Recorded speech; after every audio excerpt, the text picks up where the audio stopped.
Oh, I'm gonna kill a student. Great. The night feels oppressive, not letting even the moonlight through. I find Archer standing over the body of a student collapsed on the floor of a terribly cold hallway.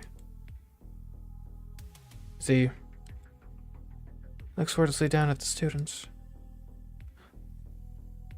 An odor reaches my nose. The sight of slowly pooling blood makes me realize that it's the smell of death. Follow him, Archer. Lance should be running back to his master. If we can at least catch sight of their face, then tonight isn't a total loss. Archie goes off after Lancer.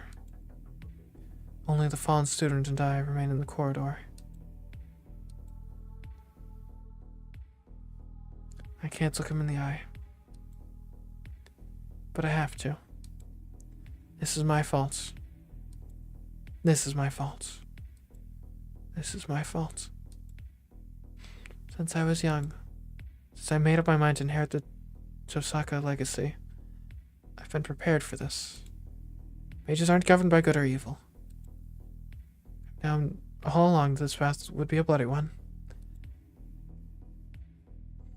A single thrust from Lance's spear. Got in the heart, there's no saving you. I don't know how many seconds ago Lancer killed him. It's just a matter of whether he was unlucky enough to get stabbed through the heart. The blood loss isn't as bad as I would expect for a destroyed heart, so maybe the injury isn't too deep. Might not be too bad, but he's still screwed if blood has been cut off to his brain. Though, yeah, if his heart were wrecked, then he would have died instantly. Still not dead. You're really something. It's hard to hear, but just barely. Mirrors pick up faint breathing that might be a death rattle? It won't last more than a few seconds. I don't have the power to save him. I don't even have a way to heal my own wounds. I have to look him in the eye, at least. I start to reach for the face of the prone figure, and realize that my fingers won't move. They're shaking. But why? I'm used to this. I made this choice countless times. I've lost so much thanks to my own mistakes, my own selfishness. That's why I've always been ready for this day to come. Why am I so angry at myself? I'm sorry. I'll keep you company. You deserve that much. Use cold logic to still my trembling fingers and legs, and check the fallen student's face. Oh no, is this someone I actually know? A great weight falls onto me. I feel like I've just been struck by a hammer. Don't do this to me. Why did it have to be you? I grind my teeth. No longer to brace myself against the shaking. Because I'm truly angry. Why did it have to be him? Why him especially? How did that with Lancer for silencing a witness as a servant should? At school today, of all days, at this hour, you fool! Who would you of all people? Sakura's face comes to mind. I'm sure she'll cry. I find myself recalling a day after school some years ago. The sky glowed a distant red. A boy that always ran. And a silly little girl watched him absently from afar.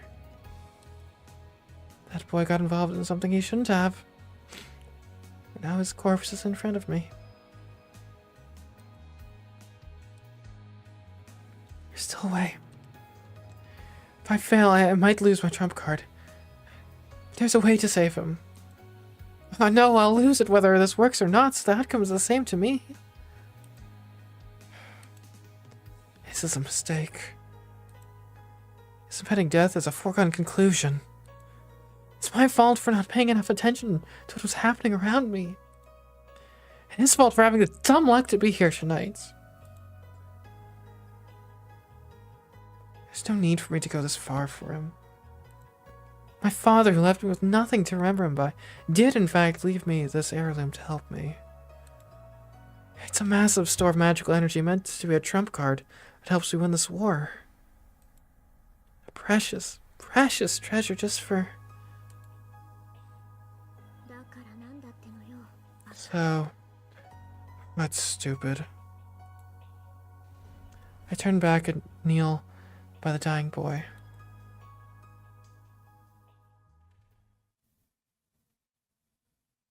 Well, that's that. I bended my hand. It gets lighter. My father's keepsake is nearly empty. With a clink, I drop it on the guy who was a second away from becoming a corpse.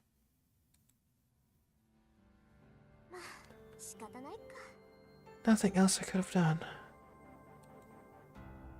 There really was no other way. I don't have the power or skill to bring someone back to life. Especially not someone with a destroyed heart, damaged blood vessels, and brain death mere seconds away.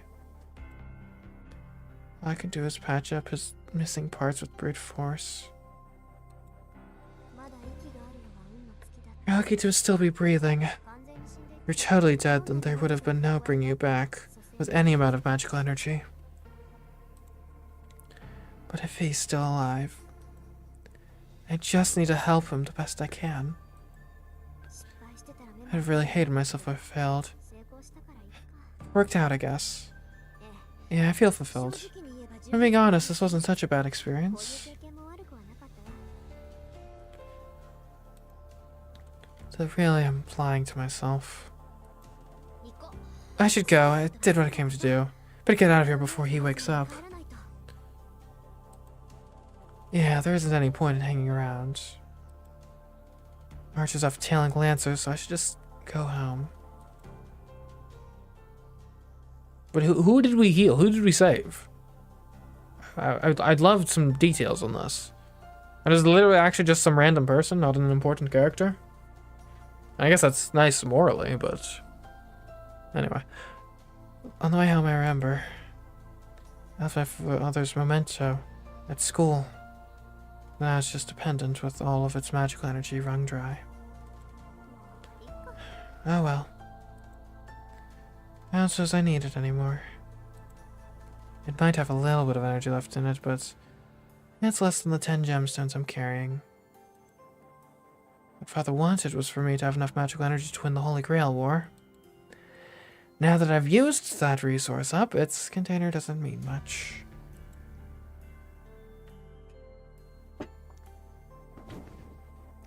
I arrive home without announcing my return and plop down on the sofa. Archer still isn't back yet. I heave a tired sigh and listen to the clock tick for a few minutes. I need to get my head in the game. After a battle like that, what am I even spacing out for? I jump to my feet and make some black tea. I have plenty to think about. The servant we encountered most of all. I finally watched a battle between servants which, until today, I'd only known about through books. Lancer, huh? I panicked when he seemed about to use his noble phantasm, but at least it would have let us learn who he is. Learning a servant's identity is key to defeating a servant. With the exception of the idiot who doesn't know his own name, a servant's greatest weakness is their identity. Once you learn a servant's name and identity, then you can mostly deduce that heroic spirit's noble phantasm. It goes without saying that since servants are heroic spirits, they have legends associated with them. Unraveling their history can reveal a lot about their abilities. Masters address servants by their class names to hide their true names. Ah. The more famous a hero, the more likely their weapon and weakness are to be known. So, just as an example, if Lancer is actually Achilles, then I think we've got a pretty good idea of how to take him out. Literally, actually, arrow to the Achilles tendon. Yeah.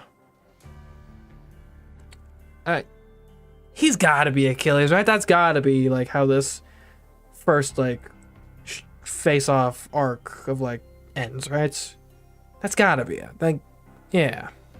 Find out he's Achilles, like, oh, therefore Achilles tendon, therefore Archer, shoot his Achilles tendon. We got him. Maybe we can use myself as like bait or something, so and then take him by surprise. Anyways, that's my prediction anyway. Heroic spirit who has become a servant will never willingly divulge their identity. That knowledge is reserved only for their master. There is a tacit understanding that a master conceals their own servant's identity while trying to figure out the identities of the other servants. Including this one, there have been 5 Holy Grail wars thus far. Oh, I wonder when. Each servant's quality depends on the caliber of the summoned heroic spirit. Naturally, a famous hero or one of a legendary weapon is powerful. One with a legendary weapon. Accordingly, it's difficult to summon such heroic spirits. For that, a summoner needs a connection to the heroic spirit they're summoning, such as a weapon the hero wielded during their lifetime. Even the Mages Association, with all its resources, only has a few such items in its possession. That's why most mages, myself included, summon a heroic spirit whom we have an affinity with. A servant's strength is determined by the caliber of the heroic spirit, or so the logic goes. But reality isn't so clear-cut. Even a superior heroic spirit might struggle when the classes in play aren't favorable. Class-specific abilities can have a large impact on the outcome of a battle. Each of the 7 classes comes with additional abilities. The interaction between these can allow one to triumph over a stronger opponent. To continue the example, it's said that great heroes were defeated by lesser-known heroes in each of the previous 4 wars. As far as I know, the best servant class is Saber. Makes sense. Swords, while they weren't typically a battlefield weapon historically outside of like the Roman legions, were a very good sidearm and all-around weapon. Not overly like maxed out for one particular fighting style or another. Just a good general all-around tool. Saber fought until the very end of each of the last 4 wars. Saber, Lancer, and Archer are said to have powerful magic resistance. CMeeCraft isn't effective against these 3 classes. After all, they're warriors from ages of myth and legend when magic was still prevalent. Spells cast by modern mages would probably fizzle out on contact. That's why the first 3 classes are generally considered the most desirable. The other classes to watch out for is Berserker. Heroic spirits summoned in this class lose their sanity. Ooh. As the name suggests, they become crazed warriors and puppets of their masters, but are strengthened beyond the powers they had in life. It's also worth noting that the stronger a servant is, the greater its burden on its master. In the past, masters who drew Berserker couldn't control their servants and ultimately self-destructed due to running out of magical energy. No exceptions. Ooh. In the vast majority of cases, Holy Grail wars are won by the summoned servant's abilities. Of course, there are plenty of ways for masters to win battles, but it basically comes down to fighting between servants. That's why a master needs to commit the utmost diligence and effort to summoning a servant.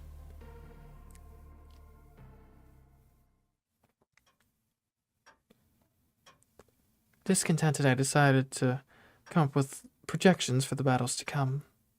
Before long, it's 11 p.m. Yes, I fixed the clocks already. Archer comes home.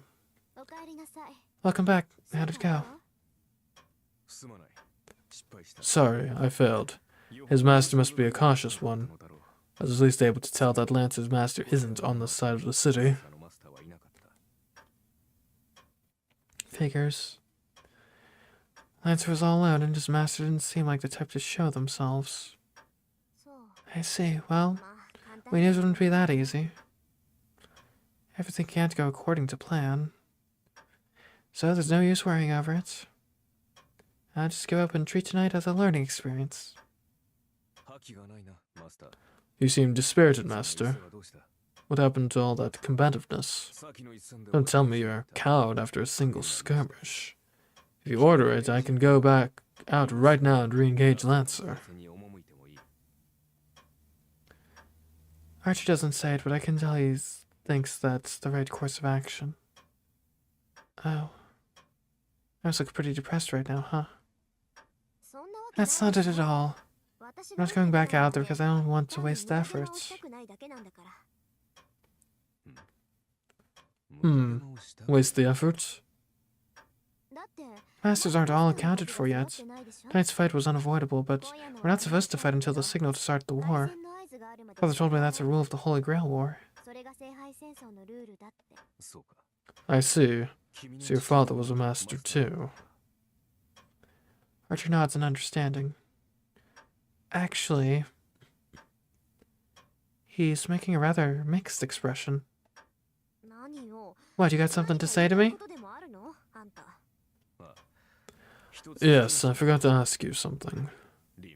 Rin, you've been raised from a young age to be a master and followed that lifestyle accordingly, yes? That means you always expected to become a master? Of course I did. Some mages are appointed as masters, but it doesn't work like that for me. I'm a Tosaka. Winning the Holy Grail War has been our goal for generations. That makes sense. So I already had an objective in mind. That's what I wanted to ask you about. I need to know my master's wish before I offer my sword in service. I believe you already offered about like 27 of them in service. So Rin, what is your wish? My wish? I don't really have one. That's... Archer's making a funny face. Well, that can't be true. The Holy Grail can grant any wish. Mages only become masters to obtain the Holy Grail, so what do you mean you have no wish?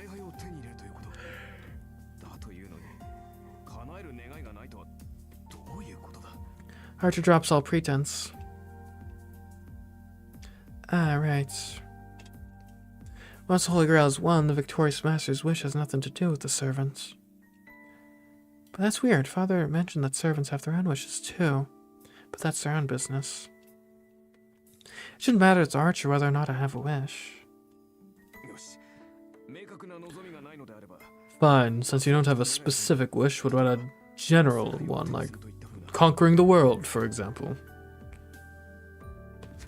That's where your mind would have been, to conquering the world, world conquest. Fascinating. Fascinating indeed. Okay, so you're an archer. Who could you be? An obviously famous archer that comes to mind first right now is Robin Hood. But with a line like that, first thing comes to mind for a wish is to conquer the world? This might be kind of throwing it out there a bit crazily. But what about Genghis Khan? The Mongols, very renowned for their archery. Horseback archery specifically, so maybe that's more in line of like cavaliers? But an archer conquering the world. And didn't it say like Chinese styled swords? Mongols did conquer China. Interesting, interesting. It's an idea, at least. Why? The world already belongs to me. Wait, what? What? Huh? Excuse me? Where the... What?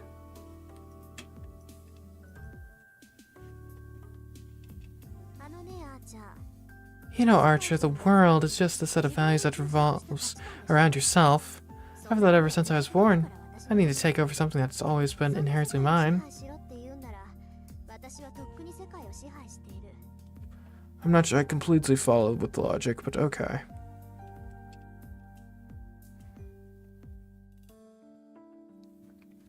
Archer looks at me with a strange expression. Man, he's stubborn.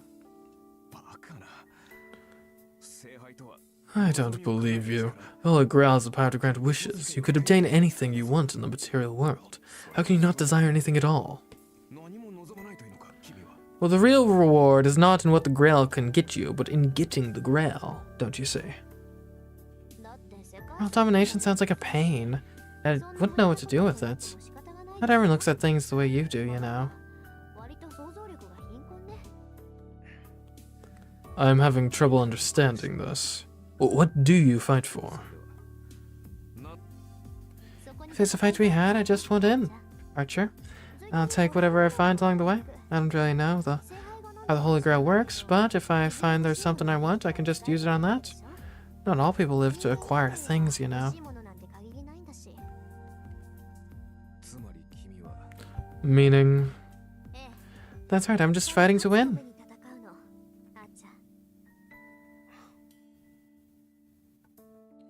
Archer sighs and shrugs. Maybe he's fed up with me, but he finally relaxes. I give up. You truly are fit to be my master. I don't know how to respond to comments like that, so I wish he'd stop making them. Servants may not have the right to choose their masters, but what makes you think I'm worthy of you?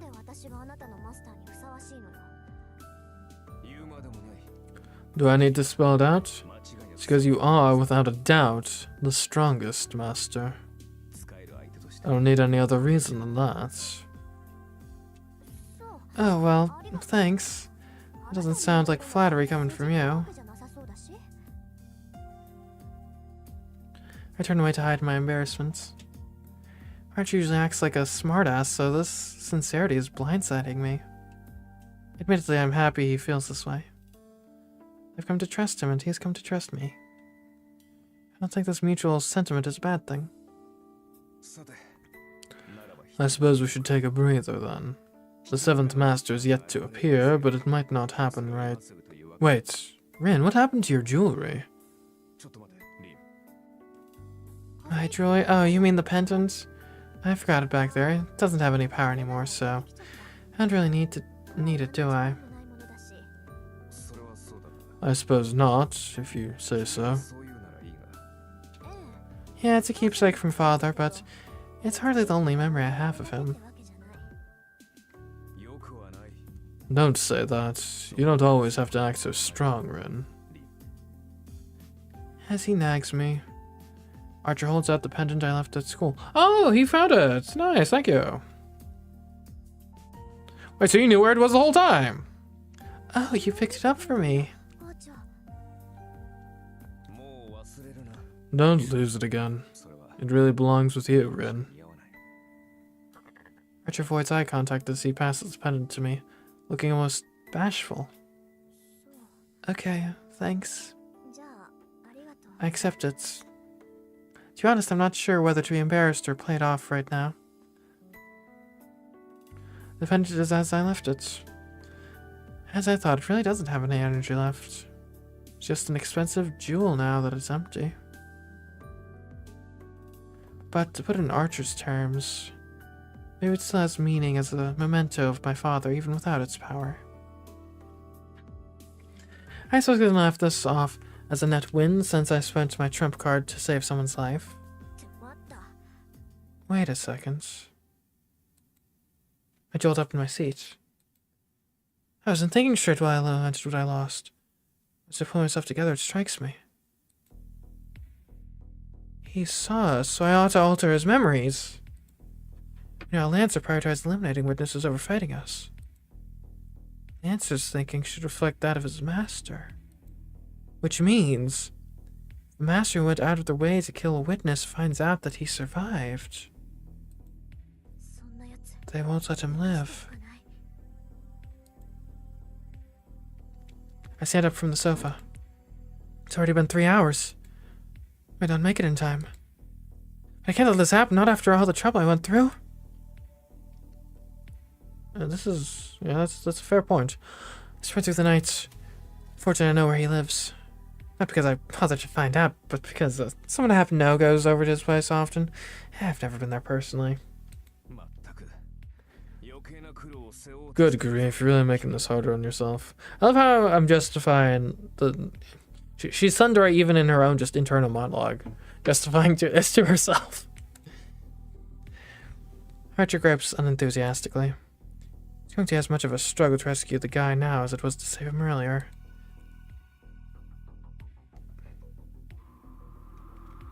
It's midnight, the sky is shrouded in clouds. I arrive at an old samurai estate. The building closest to the outside shows no signs of life.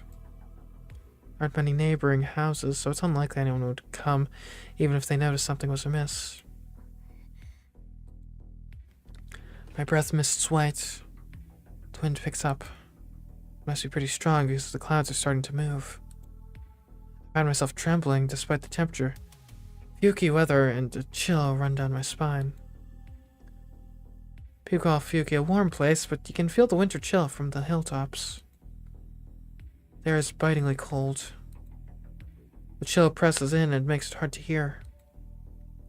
In the midst of this air that seems conquered by the cold, I keenly sense the enemy. He's here.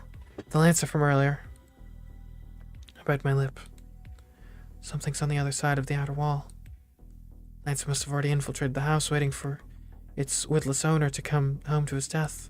We'll just have to jump over it. I'll think about what happens when it happens. Just as I'm about to order Archer to go in. What's this? Huh? A flash. From the house emerges a radiant white light, bright as the sun. Its presence is all-consuming. The power radiating from Lancer is being washed away by the newcomer's even greater aura. An instantaneous explosion of ether gives the spirit physical form. The summoned being overpowers Lancer. No way! All I can do is whisper in awe. But the truth is staring me in the face. As if to prove the point, Lancer bounds over the wall, fleeing the compound. Hey Archer, is that one of your hypotheticals? Perhaps, but now all 7 of them are here, Ren. Archer is calm. Meanwhile, my rational thought goes flying out the window. What happens next should have been obvious, but I'm not thinking straight. There's a strong gust of wind. The clouds cover the sky like an umbrella. Darkness shrouds the lightless outskirts of the town. A servant leaps over the wall and lands gracefully like an unworldly bird. Archer reacts. I fail to even twitch in response. That's my fault. The fight ends before even a second passes. 1 second might be a brief instant to me, but it's a massive opening to a servant. A bladed wind closes in on me. Oh! Archer! Archer lunges in front of me, while the servant cuts him deeply. It really was just an instant. Is Archer, who so gracefully fended off Lancer's brutal assault, going down in 1 hit? Vanish, Archer! I made it in time. Before the servant's next strike takes off Archer's head, I force him to retreat. But now I'm face to face with the servant single-handedly. That doesn't seem good. Pain throbs in my right hand. Because of such an extreme order, it used up one of my command spells. War hasn't even properly started and we're already down to 1. I'm screwed. I'm gonna die right here anyway, but... Now I only have 1 left. This is for the best. It's worth losing a command spell or 2 to make sure Archer doesn't die. Without skipping a beat, the servant comes for me next. Don't underestimate me!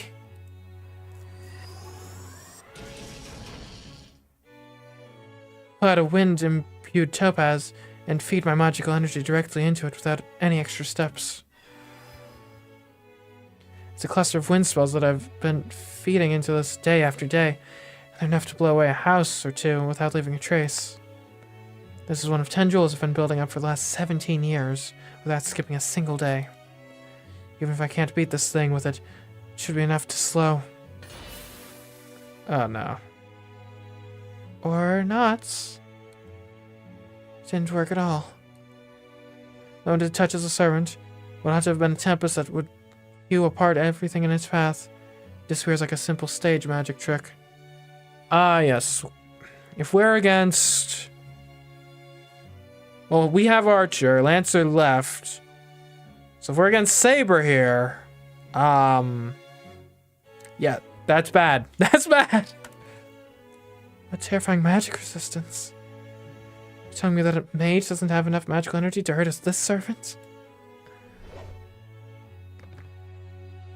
Oh no. CMeeCraft doesn't work. I've lost Archer's protection. I have no way to stop the servants. Even if I barely managed to dodge the first attack, I'm finished. I look up at the night sky. And as I imagine a ruthless reaper coming for me, sprawled pitifully on the ground.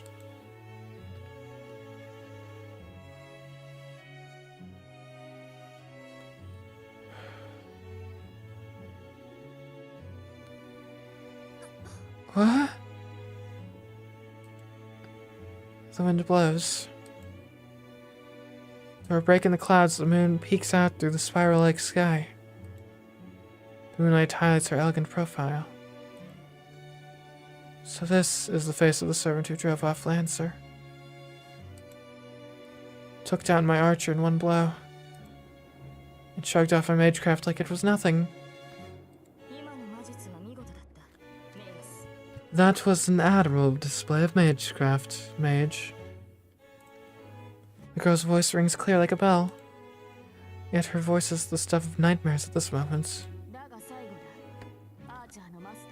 But this is the end for you, Master of Archer.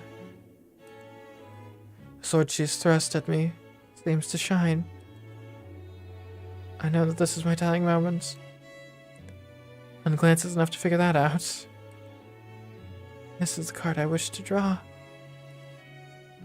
The sword-wielding hero, said to be the most powerful servant.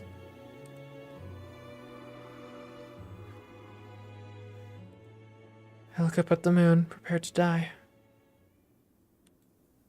There's no room to beg for my life. No time to escape.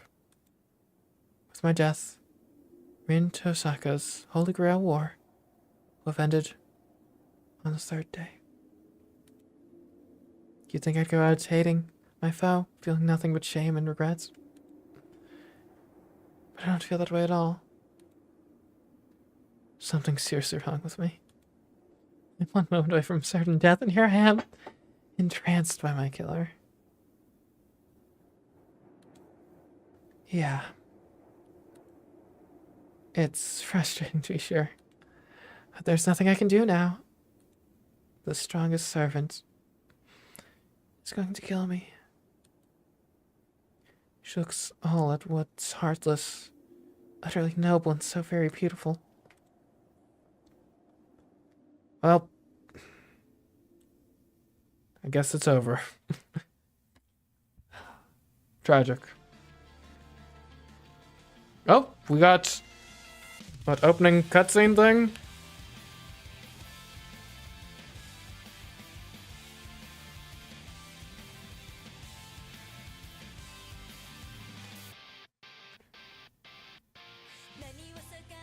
I've got Fate Stay Night Remastered. I should probably talk in case this is like heavily copyrighted music. Yeah. And even if it is, it's not the end of the world. Like, I think like my Danganronpa videos got copyright claims for like the first and last episodes due to that sort of thing, but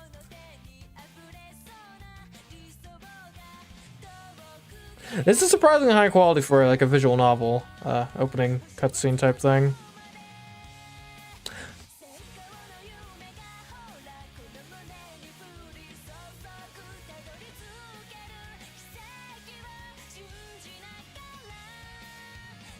Looks fun.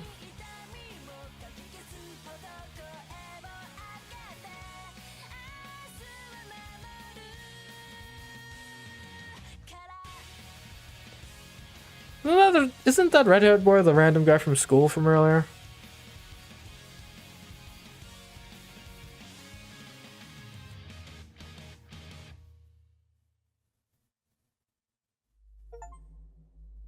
I've completed the prologue. There we go. And quite frankly, I think we've been streamed for like almost around 4.5 hours now. I think that's probably a good place to end this stream. Prologue, you died? It would seem to be the case, yes. I don't know. Who knows? Maybe you start the actual story, like start chapter 1 and you get saved at the last minute or something, but so far it looks like I'm dead in the prologue, which is not great. But anyway, so this has been Fate Stay Night, the prologue. We might return to it. We'll see. I've definitely enjoyed it so far. So we'll see. We'll see if you guys want to see more or not. Obviously, we were only really playing this today because I don't have my console working, so... And I figured this was a decent little thing to do instead. Well, not my console works fine, it's the capture card that's giving me trouble. And or the software that operates with my capture card. In any case, though, yeah. I think that'll do it for today.